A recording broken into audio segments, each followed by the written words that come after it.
Olá pessoal, tudo bem? Seja bem-vindo ao canal Fazendo História com o Professor Zelaya e hoje nós vamos falar sobre o processo de independência do Brasil. Mas antes da gente continuar, eu gostaria de pedir a vocês que, se possível, se inscrevessem no canal, amassassem esse like aí, compartilhassem para esse vídeo rodar aí, ser bastante visualizado. Tenho certeza que nesse momento difícil vai ajudar alguém aí dentro dos seus estudos. Bom, mas vamos lá, sem mais enrolação. A gente sabe que com a vinda da família real para o Brasil, as tropas francesas acabaram tendo uma certa facilidade para assumir o controle de Portugal. Porém, esse controle dos franceses em Portugal não durou muito tempo. Tá? Já em setembro de 1808, os franceses eles foram vencidos lá em Portugal por uma coligação luso-britânica, tá? E expulsos de Portugal. Esse exército aí formado pelos portugueses e pelos ingleses, essa coligação, ela acabou gerando um conselho que foi chefiado por um general britânico, tá? Que inicialmente iria governar Portugal até decidir-se ali o que seria feito com o país português, tá? Esse general era William Beresford, que acabou assumindo ali o governo português em setembro de 1808. Bom, esse fato causou uma grande insatisfação entre os portugueses, que permaneceram, obviamente, lá em Portugal, tá? Além disso, outras coisas também acabaram gerando muitas insatisfações em Portugal, como, por exemplo, o fato do rei Dom João não querer voltar para Portugal.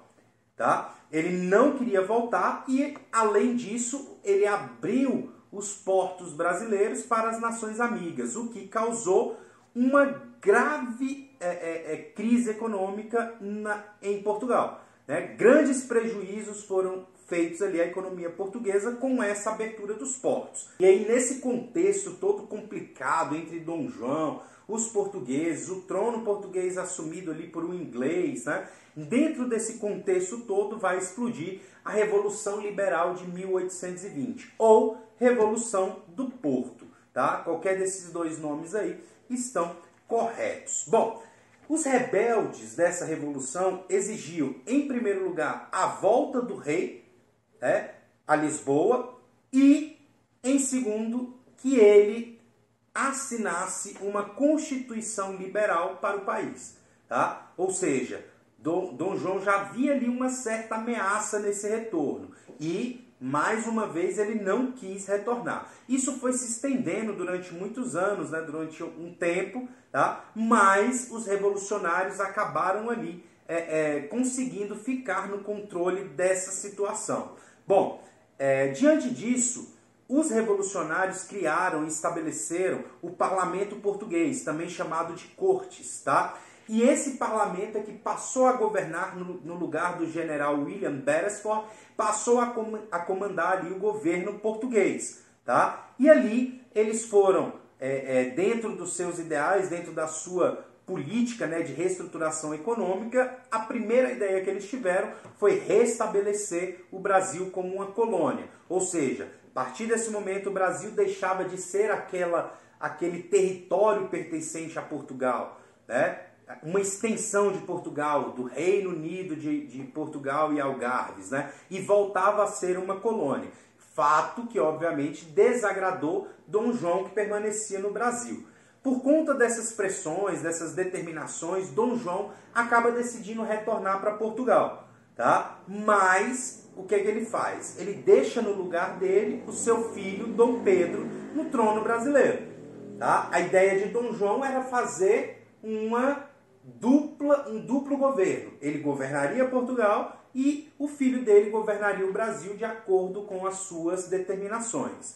Essa era a ideia. Mas na prática não foi o que aconteceu. Por que não foi o que aconteceu? Quando Dom João volta, ele percebe logo que o seu poder já estava totalmente diluído. Ele não tinha mais poder em Portugal. Que a única intenção dele voltar era transformar o Brasil em colônia novamente. Tá? Essa era a ideia do parlamento. Ok? Bom, e aí o parlamento português, as cortes, vai começar a governar à sua maneira. Tá? E essas pressões que ocorreram lá de Lisboa, né, acabaram gerando reflexos imediatos no Brasil. Tá? Como, por exemplo, a clara divisão entre as elites. A elite brasileira ficou dividida, tá, no rumo que iria tomar nesse momento. Por quê?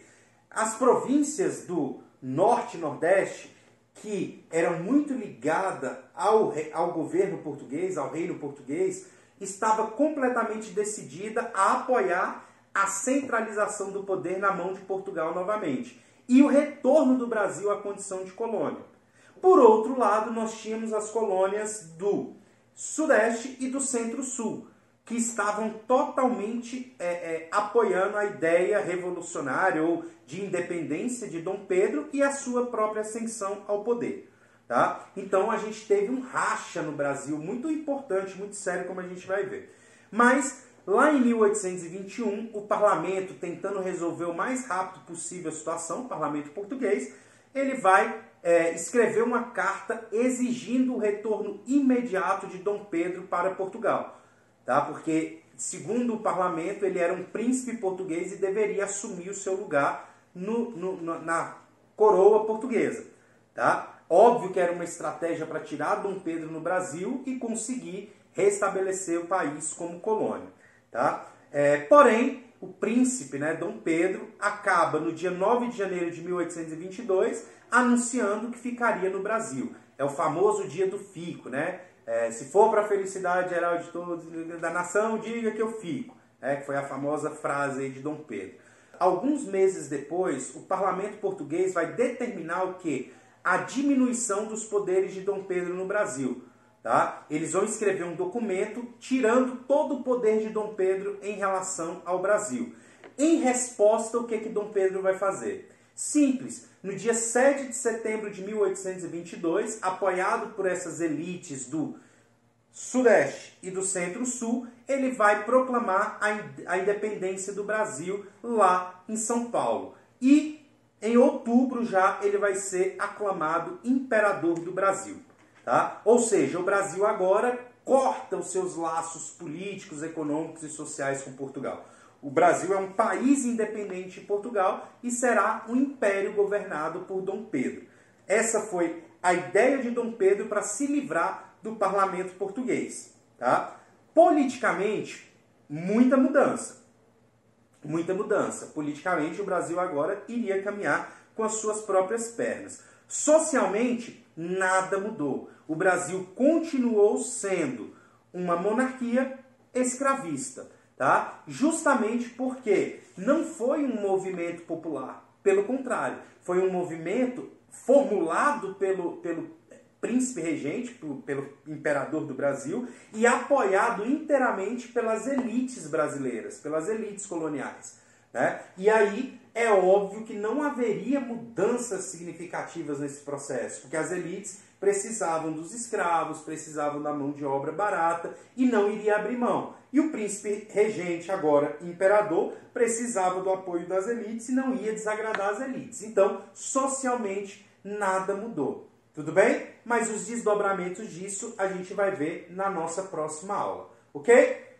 Tenham um bom dia, uma boa tarde, boa noite. A gente fica por aqui. Até mais. Tchau, tchau.